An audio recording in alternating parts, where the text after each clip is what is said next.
Hello, welcome back. Welcome back to Clavicus's playthrough, or the one like the Clavicus. The one like the Clavicus, the evil, um, who still looks very different to how I wanted to look. Um, but I don't think there's anything I can do about that. So we finally met our first Astral Master, Eador. He's a bit of an idiot. We don't like this guy because he's a good dude. Believes in the law of karma. What goes around comes around. But I think I've proven pretty easily. As long as I'm a prick, I can still take shards and win.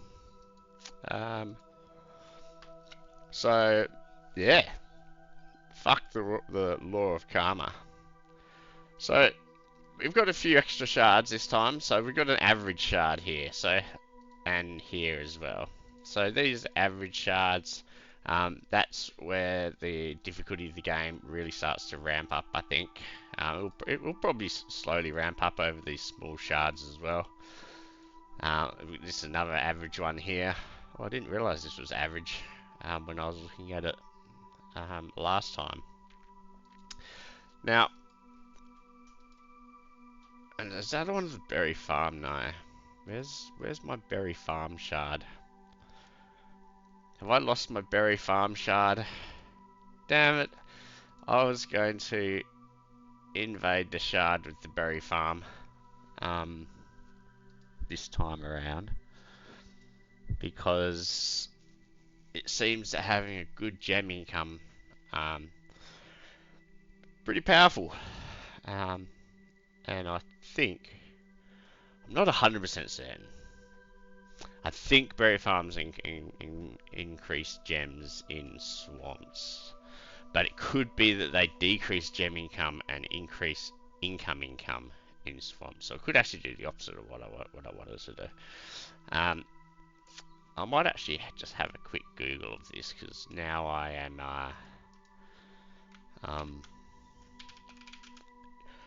intrigued.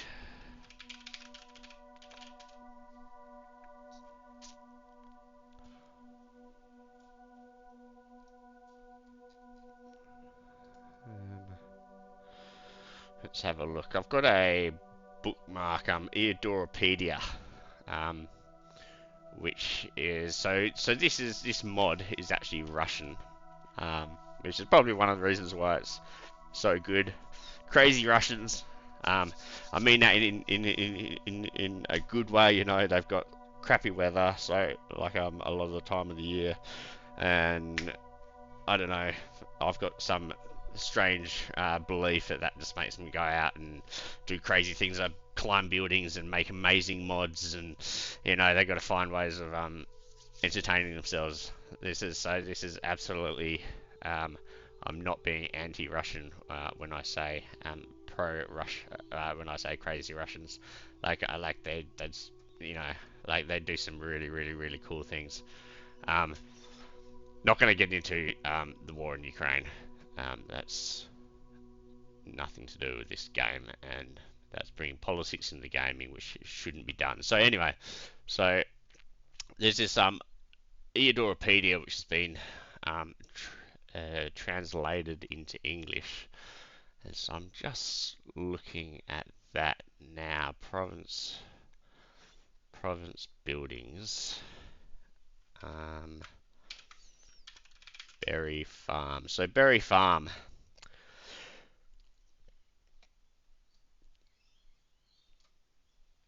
Okay, so it reduces gem income by a third, and increases province income by 8. And it requires a herbalist guild. So if let's have a look. Did I have my herbalist guild? This is herbalist guild. There's the berry farm. There we go. So I'm glad I looked at that, because that actually does the opposite of what I was wanting to do. I want ways to increase my gem income. So the easiest way to increase gem income is to build crystal mines. Of course, I don't have the technology for crystal mines yet, but if I let's see what technology is required for that. Crystal mines, it's usually so crystal mine. You need a greater forge. A great forge has to be constructed in the capital. And for a great forge, you need a geologist guild, an alchemist guild, a dwarven forge, and a rune workshop. The great forge. So it looks like you can. So okay, so it looks like you can build crystal mines if you make an alliance with the dwarves, and then because they're such good miners, you can probably get crystal mines before you've actually gotten the prerequisite tech. But basically, I know that you need an upgraded diggers guild, I think, to build crystal mines. So if I see an upgraded diggers guild at some point, I'll probably go for that. In regards to what we've got left then, you know, this one I said I wasn't interested in, you know, crappy energy income, good stuff, like good, well, you know, good as in like a good unit, but also it does provide a super strong guard, so that would be why, but I think it also requires you to build 3 good units in order to be able to build the building that then allows that strong guard, which doesn't seem to be in keeping with an evil playthrough. So I'm thinking I'm going to go this one here. I get my 2nd level Necromancer's Guild and I get my Temple of Life. So both of these things I'll often build. I basically always build the Shrine of Life or whatever it's called for the 1st level for like shock spell and cures and stuff, and basically always build the Necromancer's Guild for the Walking Dead, and also being a Necromancer is cool and evil. This one here would also be good, good as in evil, because you got the Temple of Chaos and Assassin's Guild. And also the Jousting Arena. Now I think these dudes are lawful. We can even just have a very quick check of this. This is our Horseman. So if I go to units here, I know that you guys can't see what I'm doing here. I tried to set it up so that you'll be able to see what I am googling. Horseman. Okay, so horseman are neutral. So you know, like all of these I could effectively use, and you also, yeah. So this one here is pretty good, as in evil, but also good, and it also offers more energy income per turn. But I think I'm going to get a little bit more. Well, this is only if I play so if I'm playing a wizard character, I'm gonna get way more out of this. If I'm playing like a commander or something, I'll get more out of this because I've got two level 2s. Also got the Temple of Chaos here. So these average ones. So this here's an evil unit. Journeyman armor is good for if you've got a warrior. Mercenary guild, it improves mercenaries. Now I've made a lot of use of mercenaries, and it seems like you need to make a lot of use of mercenaries in evil playthroughs because the units just don't seem as good. So that actually seems really good. And the Pathfinders guild is pretty good as well. You know, it speeds up Prophet's income, but it also allows you to recruit basilisks and swamp dragonflies if you've got their eggs, and so you can get their eggs from like hiring witches and stuff. So this here is also so both of the average, so this one here is super good. This one here, the 2nd level leafy tower, so that's the second level nature guild, is super powerful because you've got this hunter's vine, which is basically like a mass effect web. things can still attack and counterattack. They just can't move. But if you've got, if you've got a mage with like a lot of concentration, you can just web the entire army basically, and they can't move for like 7 or 8 turns, and then you can just do what you like with them. So it's super powerful. If you've got a summoner, you can see from last shard that I did how powerful summons can be. With my so you can summon the eagle. You can also cast Poison Claw, which gives the eagle, or it gives any animal, like a +5 poison ability.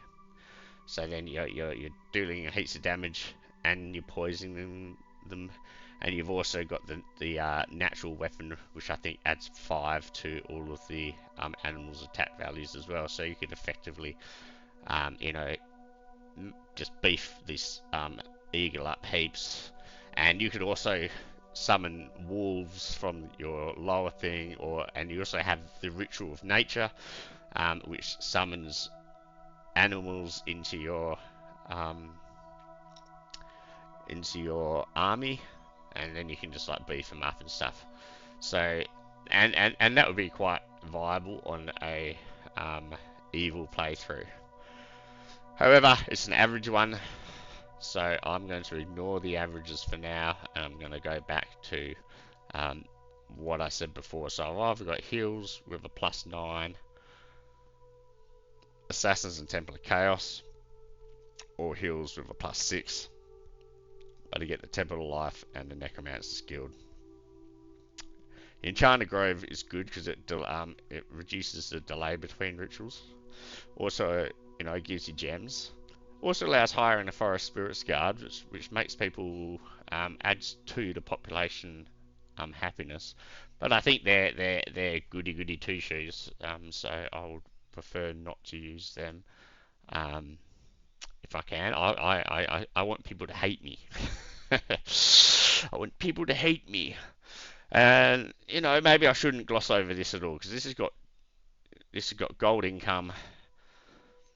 It's really the gold income and high energy income of this. But being able to get passive gold income at the start of a game is super powerful. Because I think it will cost somewhere in the order of about 50 energy to get 5, maybe more like 35 energy to get 5 gold income. But then that's gonna, over say 100 turn, I guess it's only 500 gold, but it's just gonna massively boost your economy at the start. And the more you can boost your economy at the start, the more you can snowball, which becomes really important. You just want to snowball faster than your opponent can snowball. So that one there really wouldn't necessarily be a bad option. The Illusionist Guild, it's definitely not the greatest, and I think that builds from the Astral Guild, which I very rarely use. Like, sometimes I like the Astral, the first level Astral Mages Guild gives you a ritual spell of Extravaganza, which reduces province dislike, or it improves the mood of the population by 1 for like 10 turns. But again, that seems like something that I would be more interested in on a good playthrough. The Illusionary Battle is good because you can just level up your heroes without actually making them fight things. The monasteries, these monks are definitely good. I'll just double check that as well, since I'm right here. So yeah, so they are definitely good, and so I don't really care about them in an evil playthrough.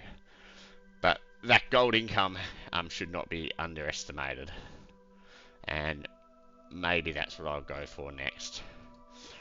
But for now, well, it's really the toss-up between these.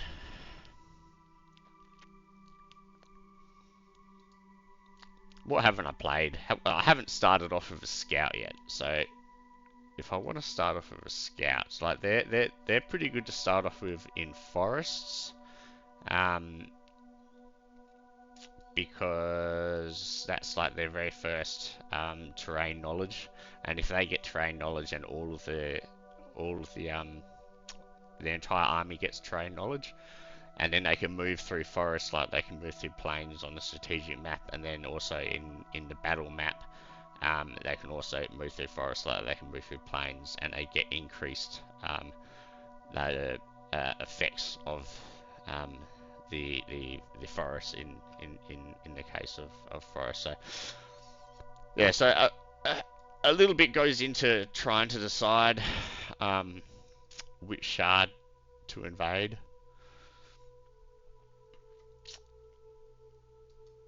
Ultimately, it probably doesn't really matter.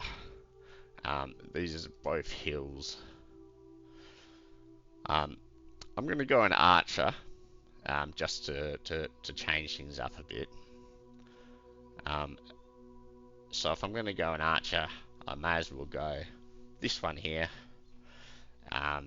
For the extra income, it's on hills, which is, you know, is also not so bad for archers, because I think that's like their second terrain knowledge that they can get, and maybe we can find these things along the way. So anyway, I'm still not 100% certain that it's better than this one, because this is just super strong. I'm not convinced of that at all, actually. I'm going to invade this one, but we'll still be the archer. May as well give ourselves that. Ooh, now I've got 50 gold reserve that I can give myself at the start. But you know, so you know, it could cost 50 energy just to give myself 50 gold reserve. How much energy am I making? 36. You really don't need to. And like this 50 gold reserve is like going to go nowhere, but I may as well give myself 30. I know that I can't give any of these because the slider bar is stuck in the middle. But I'll give myself 30 gold. Why not? Even though this is still should be a fairly easy shard. Okay, enough rambling. Let's attack.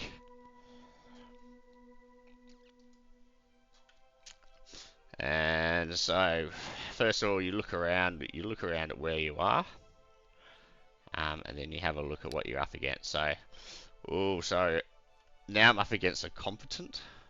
I don't know whether competence is better than skilled. It sounds like it's worse to me, but it might actually. But I'm assuming this is a more skilled person, because it's a you know, it's potentially a larger shard. I don't know. Anyway, as I said, let's go archer, scout rather, and we'll keep the wolf, just because that's an addition into this patch, and it's level 7, and it costs fuck all to.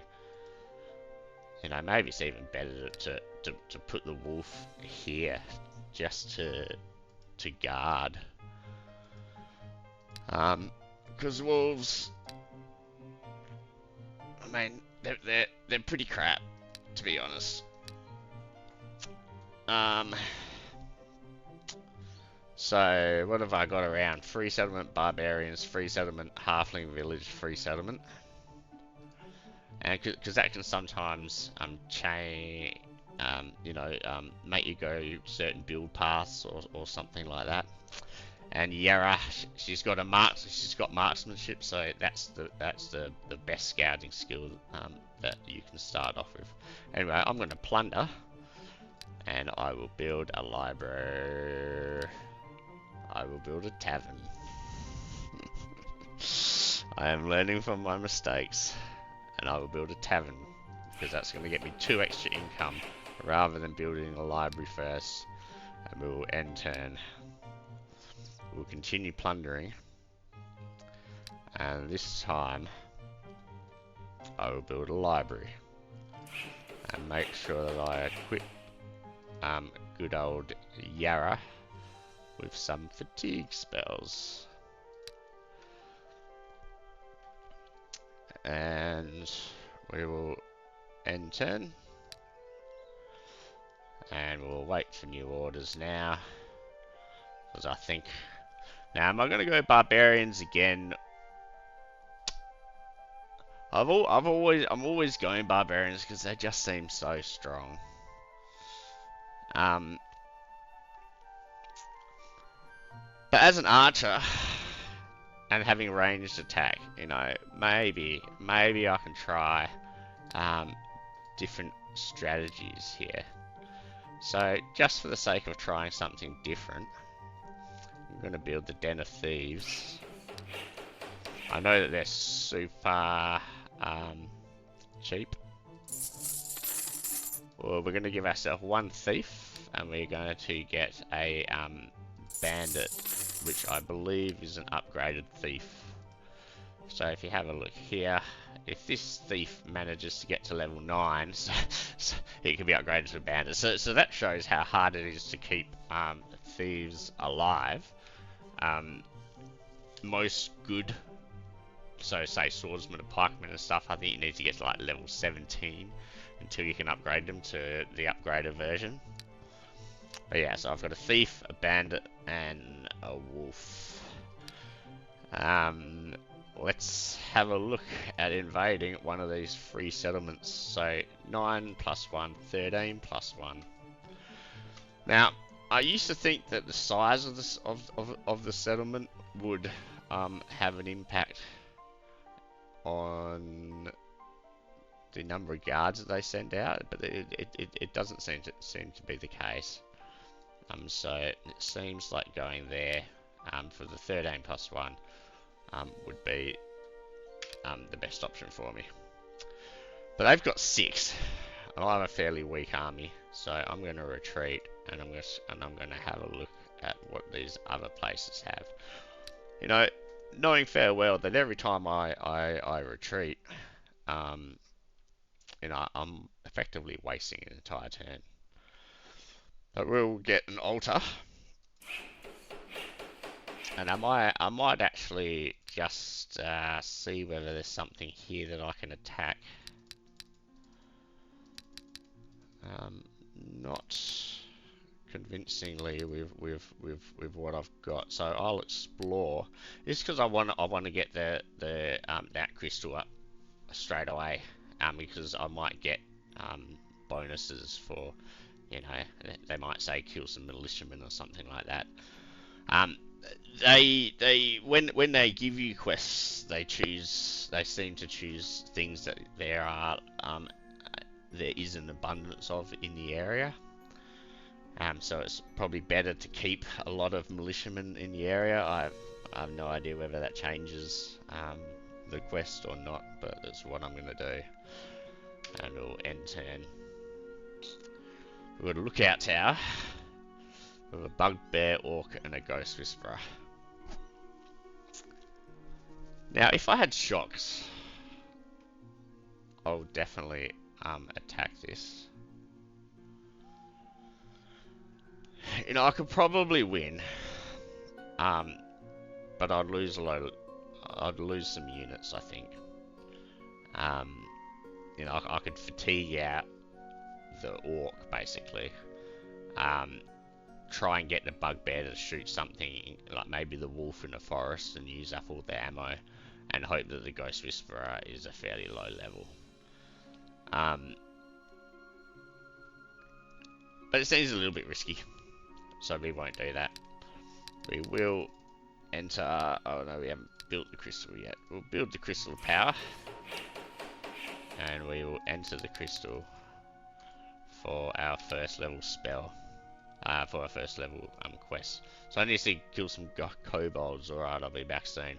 Alright, let's go see what there is here. So there's only 4. That sounds much better. Let's attack that. So if I have difficulty attacking this, then I know that, you know, I'm going to have some like real difficulty attacking these 6 things. But we'll hit the slinger first, and we'll allow them to run towards us. Take out the slinger, and maybe we'll move the thief down here.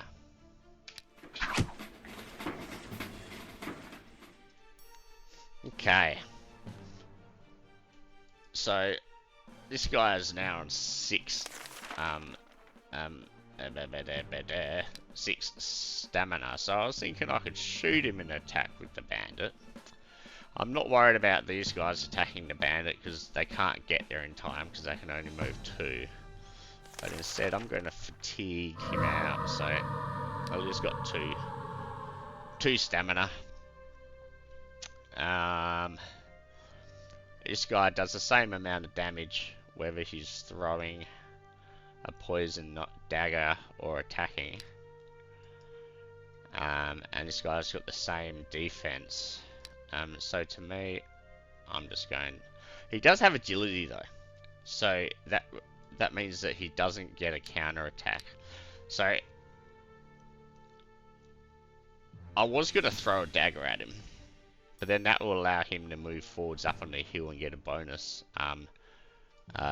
to defense before attacking me next time. So I'm actually just going to move here and attack him like so. With my thief, he's also got agility, so I'll attack with that, and I'll come along and attack with the wolf.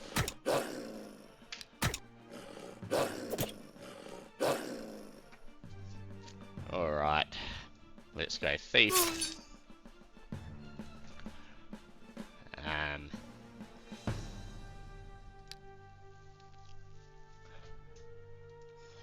We'll attack with the wolf. Ooh, it does like no damage. He's probably won't be able to move next turn either though. And so I will peg a poison dagger at this cunt. And I will also fatigue him out. I could attack. I was saving my arrows a bit. Alright, let's see. Peg a dagger. And attack. So, that wasn't too hard. But if there was 6 of them, maybe I would have had more of a problem. So we've taken over Eador Hills, and that's bordered by some knoll lands.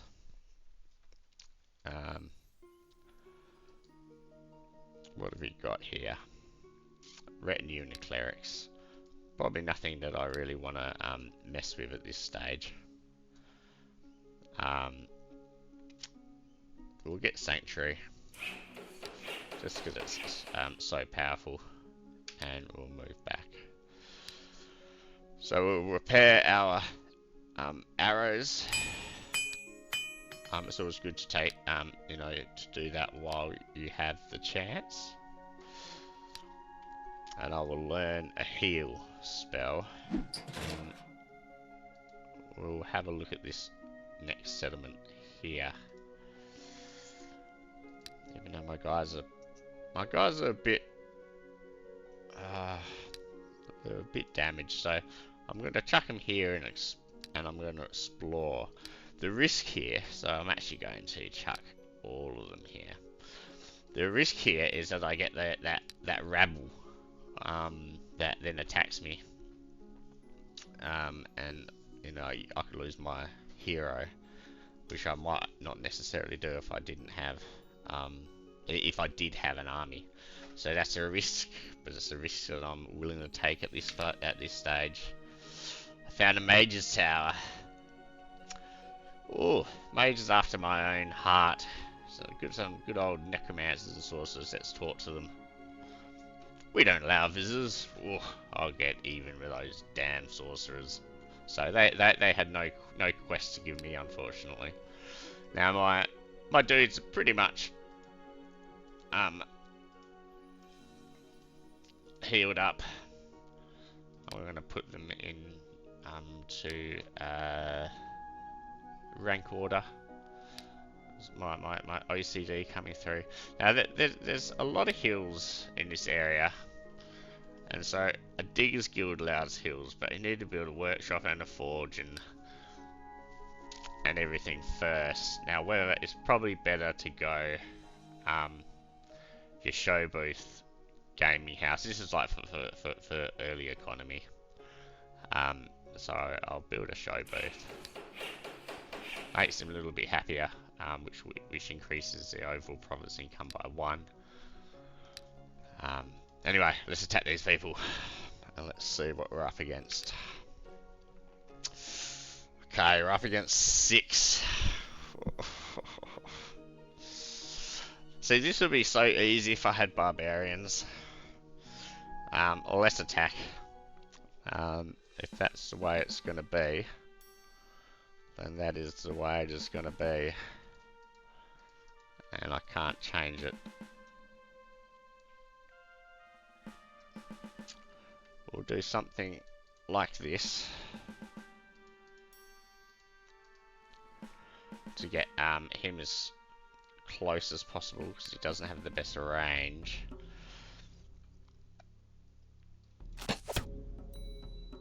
Now they can do 5. 1, 2, 3, 4, 5. So they're gonna have to move. So I won't move him up here yet, because he'll just get shot by him. 1, 2, 3, 4, 5. Again, I won't move anything here. He can move down to there, but then he'll only get a range of 4, and so he won't be able to hit anything. So I'm just gonna leave it like that. Oh yes, that's right. Wolves have first aid, which is good. They can also eat corpses, which is generally pretty nice. So we'll attack them. This time we'll move the bandit up, and we'll just leave things the way they are, and we'll see what happens. Now this guy's got a range of 3, so he can shoot either of these people. We've also got the super slinger to worry about as well. Fortunately, this guy can also has a range of 3. So we'll poison this dude, and we'll shoot this dude, and that, you know, it decreases hit points to less than half, so he'll be doing reduced damage. Let's have a look here. Precise strike, backstab. Interesting. I'm a hunter of the undead. How the hell did I become a hunter of the undead? Maybe that's something that's also new to this patch. I had no idea that I was a hunter of the undead. Maybe that's in an attempt to balance out the fact that, you know, skeletons and that have such ridiculously high range defense, and so you can actually do some damage to them as a hunter, because it will do at least 2 damage. But yeah, that's something new in this community patch for sure. And for now, I'll leave things the way they are, and we'll see what happens.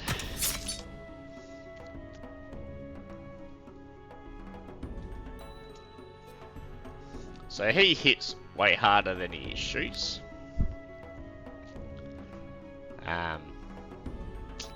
We need to start worrying about the damage that this guy is going to inflict on my scout, who's normally got a range of 5. So I'm going to move back 1, which should protect him, because also this guy can run down and hit him, and you know, he can run here and he can run here, and then You know, this guy could shoot me and I could lose my scout pretty easily. So I'm gonna just move to there.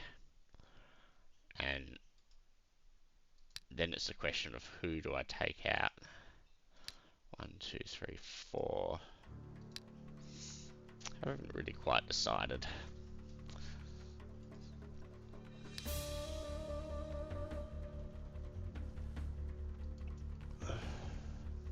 This guy's no threat at this point because he has to move.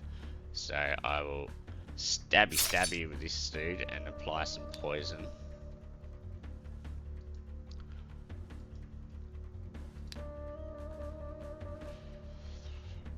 And that's reduced his attack quite a bit. Now if I knew I had hills knowledge, I'd be able to run around here and stay on the hill. But I don't. So we'll throw this, and my dude doesn't do much damage. So if I at least stand here, but then he can get, so that's 16 hit points, 14 hit points. Look, I don't think there's really much point in moving these guys off a hill. I was thinking maybe I could move here and defend this guy, but then he'll just get attacked by both of these, and it's better if he's on the hill while they get attacked. So what am I going to do with my with this dude? I'm going to shoot the slinger, I guess, and we'll leave it at that.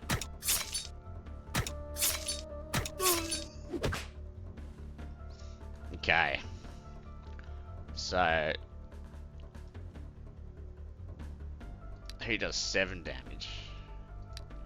He's got no poison, unfortunately. You can get poison. You can, well, wait, once you level your scouts up, they can become poisonous and everything, which is good. 4, 5.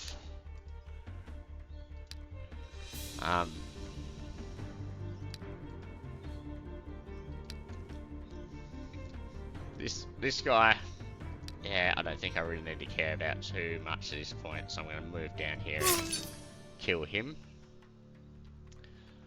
And then I'm going to attack him with my wolf. And attack him with my... And I was hoping it was going to kill him, but it didn't, but it has reduced his attacks by quite a bit. And I'll just take out the slinger. Alright, and then I'll just use this chance to heal up my thief. And we'll destroy. Alright, so here we go. This is how Forest Hills knowledge. This is what I was talking about. So pathfinding, about getting terrain knowledge, but I'm definitely going to go for marksmanship because it just makes my archer more powerful. Holy fudge! So I can get 2 hit points, 2 stamina. That is a massive upgrade. Or 2 morale. I mean, his morale is shit. But 2 hit points, 2 stamina seems a bit hard to go past. Now the thief, I'm going to go for ammo because I want to keep the thief out of combat, out of direct combat as much as possible, I think. And we have now taken over Springburg.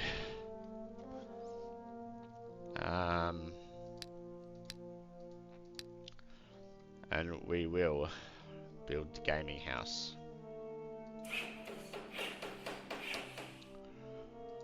And that's making our economy look much better. Now let's have a look at my hit point.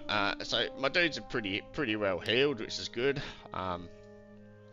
I'll move back here, hire another guy, and then we'll take over Nidak Valley. What do we got? We got Land of the Dead, Drows. Not sure if Drows raid. And I think being next to a land of the dead, you've got more of a chance of like undead raiding your province. So I need to keep that in check. And I can also get ratmen. So if I destroy this pack of ratmen, I'll be able to hire ratmen. Ratmen suck, so I don't see why you would ever make that a priority. There's also undead here for the iron deposit, but I'll probably come back when I've got shocks to do that. So we'll just head back over here. Now we'll build a granary because that's required for the inn, which is required to start building pubs, which is how I want to kickstart my economy off. 252. Now it would be really good to have another ranger. You know, we saw how powerful they were in one of my other shards. 252. You know, like unless I plunder at this point, it seems a bit out of reach. So I will actually just hire thief. Let's see how we can go, and we will attack Nidak Valley.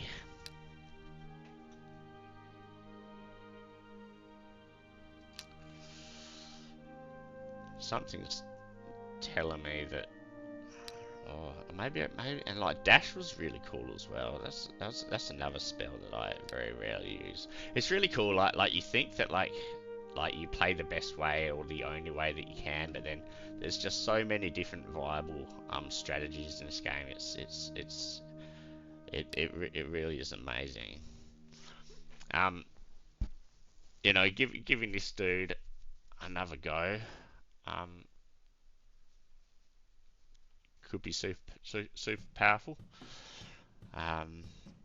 but they do lose morale, and they don't have very high morale anyway as evil units. And so, you know, it didn't matter with the barbarians because they rage and morale doesn't make any difference. But with this, so you know, losing four morale, it will probably, you know, decrease in morale to like less than half, and then that would be, you know, like once it's 5 or less, they start doing decreased damage, and I think he's only got a 9 morale. Anyway, so if like I do that, it's got 9. It's got a base rate of 8, so it will trend towards 8. You know, like if I cast dash on him, it will be 4. So it doesn't seem like a good option to me. Something is telling me that maybe I should take another cure wounds. So I'm going to do that. And let's see what happens. Why are these people so pissed off at me? Probably because they got ratmen living. I don't know, nobody likes rats. Alright, so militia slinger and a spearman. Let us attack. Okay, this is looking pretty good because there's a lot of hills and stuff for us to be defensive. I'll put him here for now because he's got forest knowledge, and so his range defense is 5. You know, maybe the slinger might get here, and I can get him to waste his ammo. It's probably not going to be the case. Now I will put the level 0 thief there, just so he's got maybe some protection from this guy. Yeah, let's just do that. Okay, so we've got 3 slingers, which can be super dangerous. I would definitely be attacking him. Now that has reduced his damage by a shitload, so I will also attack this guy.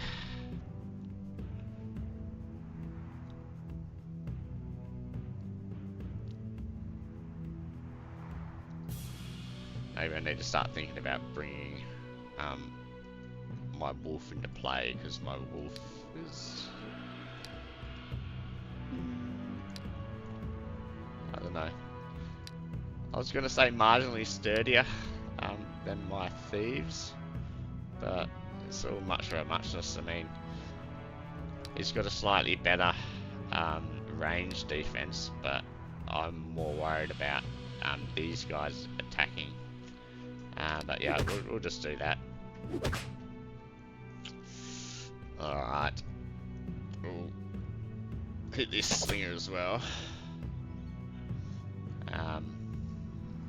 Now, what's the best play here?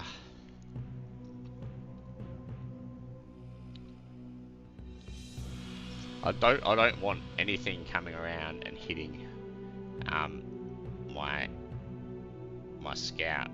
So maybe I should move back so then these guys could still be defensive on hills. You know, maybe that would have been a much better option for me. But I'll move my wolf here. I will do that. I will move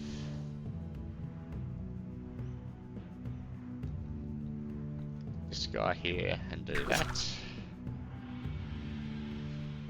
And now I'm a little bit worried about, you know, if he moves here, if this militiaman moves here, and this guy moves here, and then this guy moves here, and slingers all attack, like my wolf might die. So I'm gonna move my bandit around to here. Oh, and then I was hoping I could have attacked this dude, but at least he's protecting the wolf, and I can probably kill this guy, which is no real biggie. For some reason it's saying that my wolf can move, can do something, but it can't. So we'll leave it at that. Yeah, look at that. Holy fudge. Holy fudge. That is why ranged things are so dangerous. So I'm definitely going to cure myself. And we really need to start taking out these ranged units.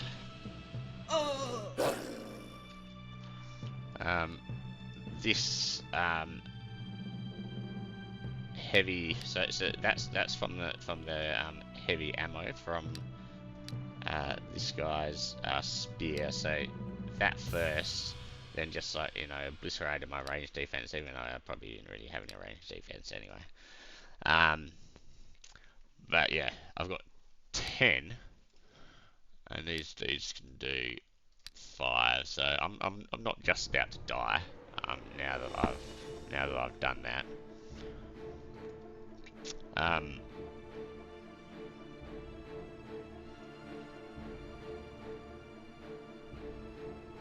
I will get this thief around to here though.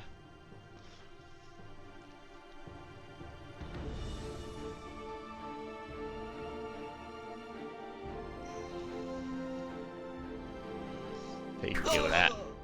Thief can attack that. And we'll leave it at that.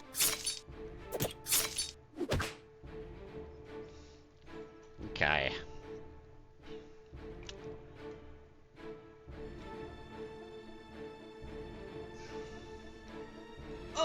I didn't kill that. I have no idea whether that would kill. I could have checked. We'll move these dudes over just to get off of protection from this, and we will